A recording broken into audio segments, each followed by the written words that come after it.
कोकणातील प्रत्येक घडामोडींचे लाईव्ह अपडेट पाहण्यासाठी आताच कोकण कट्टा न्यूजच्या सर्व सोशल मीडियाच्या प्लॅटफॉर्मला लाईक, फॉलो आणि सबस्क्राईब करा.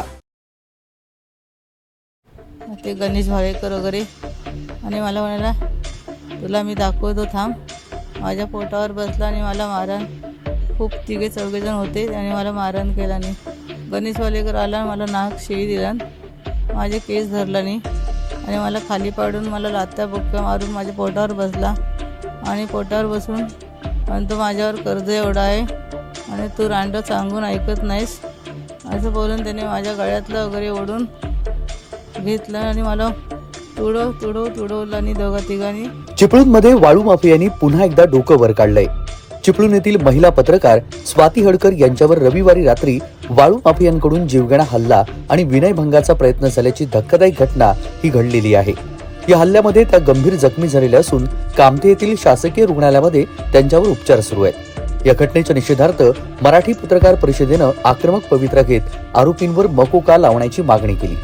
स्वाती हडकर आपल्या सहकाऱ्यांसह केतकी खाडी परिसरामध्ये बेकायदेशीर वाळू उत्खननाचं शूटिंग करण्यासाठी गेल्या होत्या. यावेळी दबा धरून बसलेल्या वाळू माफियांनी 3 गाड्यांमधून येऊन त्यांच्यावर हल्लाबोल केला. हल्लेखोरांनी प्रथम स्वाती यांना शिवीगाळ करत मारहाण सुरू केली. काल मला समजलं की वाळू उपसा जोरात चालू आहे. मी तहसीलदारांना फोन केला की इथे वाळू उपसा चालू आहे. नंतर तहसीलदार म्हणाले मी माझ्या माणसांना पाठवतो. तर त्यांची माणसं तिथे हजर होतीच, भरारी पथक. त्यानंतर हे वाळूवाले आले, ते गणेश भावेकर वगैरे आणि मला म्हणाला, तुला मी दाखवतो थांब. माझ्या पोटावर बसला आणि मला मारहाण, खूप तिघे चौघेजण होते आणि मला मारहाण केला नाही.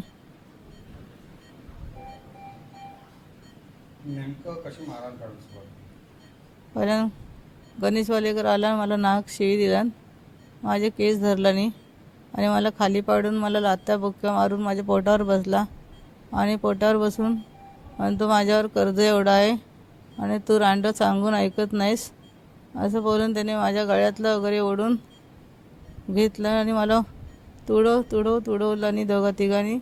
बाकी तिघेजण कोण होते ते मला माहिती नाही.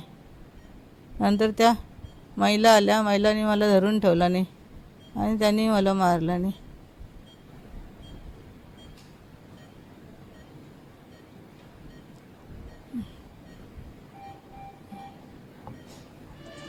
या हल्ल्यामध्ये स्वाती यांना गंभीर दुखापत झालेली आहे. या प्रकरणी चिपळूण पोलीस ठाण्यामध्ये मारहाण आणि विनयभंगाचा गुन्हा दाखल करण्याचं काम सुरू आहे. दरम्यान मराठी पत्रकार परिषदेनं या हल्ल्याचा तीव्र निषेध नोंदवत वाळू माफियांवरती कठोर कारवाईची मागणी केली. परिषदेनं आरोपींवर मकोका कायद्याअंतर्गत कारवाई करावी अशी मागणी सरकारकडे केली आहे. चिपळूण परिसरामध्ये बेकायदेशीर वाळू उत्खनन हा कायम चर्चेचा विषय राहिलाय. यापूर्वीही अनेकदा वाळू माफियांकडून स्थानिक पत्रकार आणि कार्यकर्त्यांना धमक्या देण्याच्या घटना समोर आलेल्या आहेत. मात्र या हल्ल्यानं माफियांचा बेलगाम कारवायांचा कळस गाठलाय. पोलिसांनी तपास तीव्र केलेला असून लवकरच आरोपींना अटक होण्याची शक्यता आहे. पत्रकारांच्या सुरक्षेसाठी सरकार आणि प्रशासनाकडून ठोस पावलं उचलली जातील अशी अपेक्षा आता पत्रकारांनी व्यक्त केली आहे. तेजस बोरगरे, कोकण कट्टा न्यूज, चिपळूण, रत्नागिरी.